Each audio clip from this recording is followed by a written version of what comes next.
باللہ من الشیطان الرجیم بسم اللہ الرحمن الرحیم۔ تو کلی اور جزئی کے بارے میں کہا تھا۔ کلی کیسے کہتے ہیں؟ جو بہت ساروں پر صادق آئے تو کلی ہے، بہت ساروں پر صادق نہ آئے تو وہ کیا ہے؟ جزئی ہے۔ بات سمجھ رہے ہیں؟ جی۔ تو کلی کیا ہے؟ جو بہت ساروں پر صادق آئے تو کلی، بہت ساروں پر صادق نہ آئے تو جزئی کہتے ہیں۔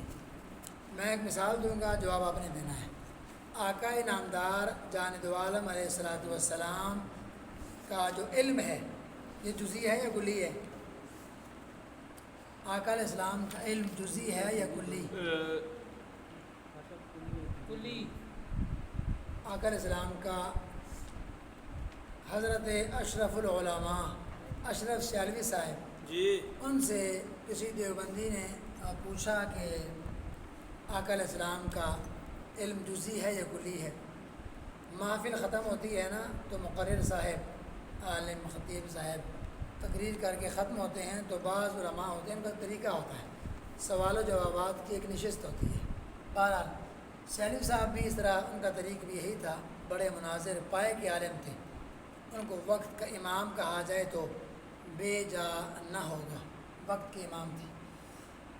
مسئلہ نبوت میں تطبیق دے کر انہوں نے امت پر احسان عظیم فرمایا ہے، قادیانیوں کا رستہ بند کیا ہے، حضور آقا علیہ السلام کے لیے 2 نبوتیں ثابت کی ہیں۔ ہیں جی، آپ فرماتے ہیں کنت نبی و آدم بین الماء والطین، اس کو بھی ہم مانتے ہیں۔ کیوں؟ اس واسطے کہ یہ بھی حدیث ہے، دلیل ہے۔ دلیل میں اصل کیا ہے؟ اعمال۔ دلیل میں اصل عمل کرنا اصل ہے۔ ہم کنت نبی یا پر بھی عمل کرتے ہیں، یعنی حضور کی عالم ارواح والی نبوت کو بھی مانتے ہیں اور 40 سال کے بعد والی نبوت کو بھی مانتے ہیں۔ تو بڑا انہوں نے تطبیق دے کر احادیث میں جو ہے وہ تطبیق دے کر امت پر ایک عظیم احسان کیا ہے، گویا کہ حضور کی شان کو بھی واضح کیا ہے۔ وہ لوگ جو ایک نبوت مانتے ہیں، جو لوگ ایک نبوت مانتے ہیں جناب والا، وہ ان کو گستاخ ٹھہراتے ہیں، گستاخ کہتے ہیں، اور بعض تو جناب والا اوپر کا فتویٰ بھی لگاتے ہیں، لیکن وہ قابل جو ہے صد تحسین ہیں۔ انہوں نے حضور کی شان کو واضح کیا، شان تو ہے ہی ہے لیکن ان کو مزید واضح کیا اس طرح کہ جناب والا کہ آپ کی 2 نبوتیں ہیں، 2 نبوتوں سے فائدہ یہ ہوا، شان تو واضح ہی واضح ہے لیکن جناب والا فائدہ یہ ہوا کہ قادیانیوں کا رستہ بند ہوا۔ بڑے پائے کے عالم ہیں، ان سے دیوبندیوں میں سے کسی عالم نے جو ہے سوال و جوابات کی نشست میں کہا آقا علیہ السلام کلی ہیں یا جزئی ہیں؟ کہیں منطق پڑھی ہوئی تھی جناب نے، کلی ہے یا جزئی ہے؟ تو حضرت اشرف العلماء نے علیہ الرحمہ بڑا پیارا جواب دیا، یعنی اس کو یہ کہا کہ تم یہ کہنا چاہتے ہو کہ حضور کا علم یا تو کلی ہے یا جزئی ہے، ان دونوں میں سے کسی ایک میں کیا ہے؟ بند ہے، حصر ہو گیا نا، یا کلی ہے یا جزئی ہے۔ فرمایا نہ کلی ہے نہ جزئی ہے بلکہ دونوں ہیں۔ حضور کا علم کلی بھی ہے، جزئی بھی ہے۔ بھائی کیسے؟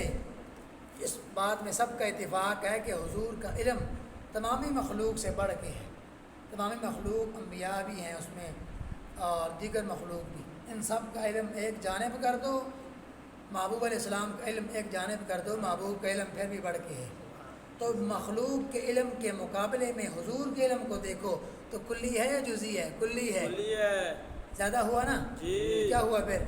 کلی ہوا۔ لیکن جب رب کے علم کے مقابلے میں دیکھو تو جزئی ہے۔ کیسے؟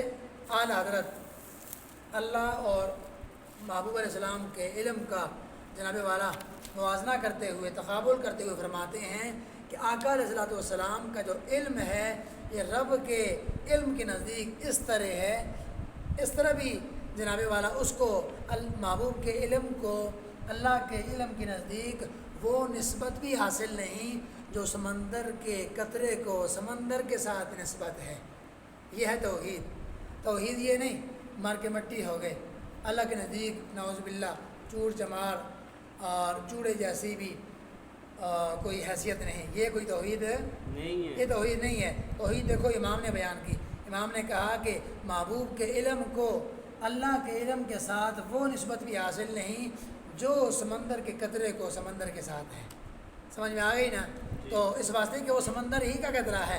محبوب کا علم جناب والا یہ عطائی ہے، رب کا علم ذاتی ہے، اور پھر اس میں کثرت اور قلت کا بھی جو ہے وہ دخل ہے۔